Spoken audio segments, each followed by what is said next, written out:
The media today is frequently blamed for creating issues in society that are seen as worrisome or a point of moral concern.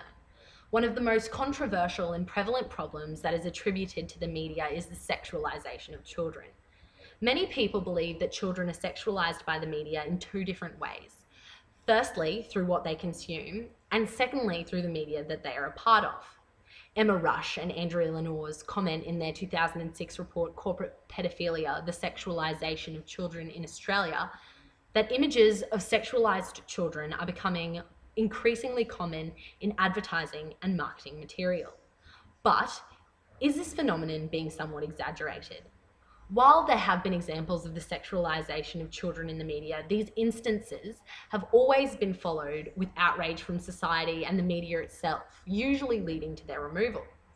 It is true that the media is somewhat culpable for the sexualization of children, but it is not entirely to blame. Children are believed to be sexualized by the media firstly through what they consume, such as tween magazines and TV shows. In Corporate Pedophilia, Rush and Lenore state that tween magazines like Total Girl have a large portion of content dedicated to beauty, fashion, and celebrity crushes. In their opinion, this encourages the sexualization of the young readers as they are encouraged to learn about topics that are more appropriate for an older female.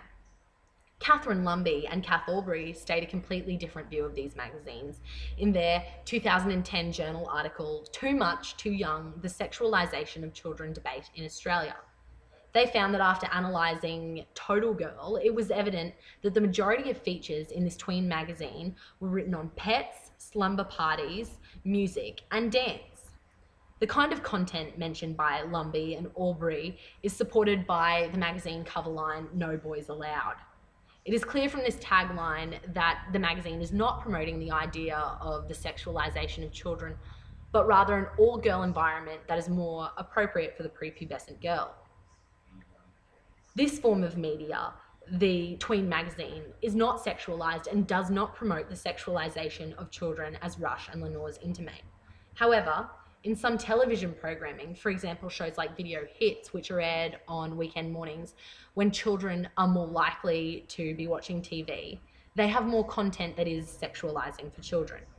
In Rush and Lenore's Corporate Pedophilia, they make mention of a film clip shown on Video Hits, Buttons by the Pussycat Dolls, where the girls unbutton their clothes, revealing knee-high boots, mini skirts, and push-up bras whilst dancing suggestively in front of rapper Snoop in a nightclub setting.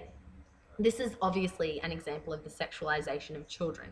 The implicit sexual nature of this film clip exposes children to content that is sexual and inappropriate for their developmental stage, like Rush and Lenore suggest.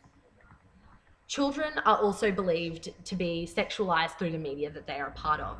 This can be most clearly seen in the marketing campaigns featuring or representing kids. An example of this is the advertisement for Marc Jacobs' perfume, Oh Lola, where 17-year-old Dakota Fanning is posed leaning back in a childlike way while holding a large perfume bottle with a floral top over her crotch. This campaign caused indignation from society and was banned in the UK because it was an example of the sexualization of children. The Oh Lola advertisement was removed because of standards that are set up by media organisations, like the Advertising Standards Authority, which ensure that advertising is appropriate and not sexualising children. So, while the media may be accused of sexualising children, it also has standards where if marketing campaigns are deemed too sexualising, they will be removed. Therefore, while some parts of the media contribute to child sexualization, others are put in place to monitor the suitability of media. After looking at both media consumed and media that includes or represents children, it is clear that while the media may contribute to the sexualization of children, it is not riddled with sexual messages for them. The media can't be entirely blamed for the sexualization of children because not all media available for children is sexualizing. While programs like Video Hits have some sexual elements to them, these forms of media are not solely for children. However, media that is just for kids is always age appropriate. Furthermore, if there are sexual innuendos coming from ad campaigns, these ad campaigns are generally removed. The sexualization of children cannot be solely blamed on the media, although it does contribute to an extent.